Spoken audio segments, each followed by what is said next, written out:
السلام عليكم ورحمة الله وبركاته كسو دوادا جنالك دكتور حلنا كير أدوغو براتان إنا كلا سعوتان عشرة عافماتك عاو حينسو قد بدونا وربحين كوفيد 19 ee Soomaaliya taariikhda 30 May 2020 wasaaradda caafimaadka waxay soo saartay in maanta kiisas cusub laga helay Soomaaliya kiisaska Soomaaliya laga helay maanta waa 88 kiis waxaa Galmudug laga helay 47 kiis waxaa Somaliland laga helay 29 kiis waxaa Banaadir laga helay 10 kiis waxaa Puntland laga helay 2 kiis kiisaska labka iyo dhidiga waxay kala yihiin labka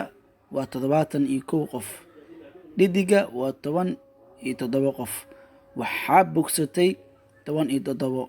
waxaa dhimasho ah 1 qof tirada guud ahaan Soomaaliya ee kiisaska laga helay waa 1916 tirada bogsashada Soomaaliya guud ahaan waa 327 tirada dhimashada guud ee Soomaaliya waa 73 hagaag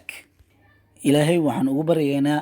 qof kastoo islaam ah inuu ka badbaadiyo cudurka coronavirus